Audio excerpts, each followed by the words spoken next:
திமுக தான் வந்து திமுக இல்லைன்னா அதிமுக இல்லைன்னு கூட சொல்லலாம். திமுக இல்லைன்னா எந்த கட்சியுமே இல்லை தமிழ்நாட்டில்.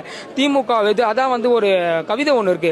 வாளால் பிளப்பினும் வாழ்நாள் இழப்பினும் மஞ்சமன கேளார் கெடுதிகள் சூழினும் பூமியில் வாழ்நாள் முழுவதும் வாட்டும் நலிவே உரினும் கூட தாய் தமிழ் மொழியையும் தகைசால் திமுக கழகத்தையும் தங்களின் ஊனாய் உயிராய் உயிரினும் மேலாய் உளமாற நேசிக்கின்ற உடன்பிறப்புகள் இருக்கின்ற வரையில் கழகமில்லா கட்சி படைப்போம், திராவிடமில்லா தமிழம் காண்போம் என்று மனப்பால் குடித்துவிட்டு மார்தொடை தோல் தட்டி வரும் மாற்றுக் கட்சியின் தொண்டர்களே, தலைவர்களே, நிர்வாகிகளே, நண்பர்களே, மறவாதீர் ஒன்றை மட்டும். நீங்கள் வளைக்க நினைப்பது வாழை மரத்தை அல்ல, வலிமையின் உச்சமாம் வைரத் தூணை.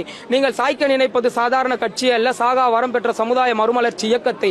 கழகத்தை அழிப்பதற்கு அதிமுக, பாமக, பாஜக, தாவேக, நாம் தமிழர் நண்பர்கள் இன்னும் எத்தனையோ இயக்கங்கள் தினம் தினம் பொய் புரட்டுகள் வகை வகைய காணொலிகள் வந்தாலும் அதனையெல்லாம் பொய் என்று நிரூபிப்பதற்கும் மக்களுக்கு மெய் எது என்பதை காண்பிப்பதற்கும் என்னை போன்ற உடன்பிறப்புகள் இருக்கின்றவரையும் இனிமேல் கழகத்தில் இணைகின்ற உடன்பிறப்புகள் இருக்கின்றவரையும் இந்த திராவிட முன்னேற்ற கழகத்தை எந்த கொம்பனாலும் தொட்டு கூட பார்க்க முடியாது என்பதுதான் இங்கு நிதர்சனமான உண்மையாக இருக்கிறது.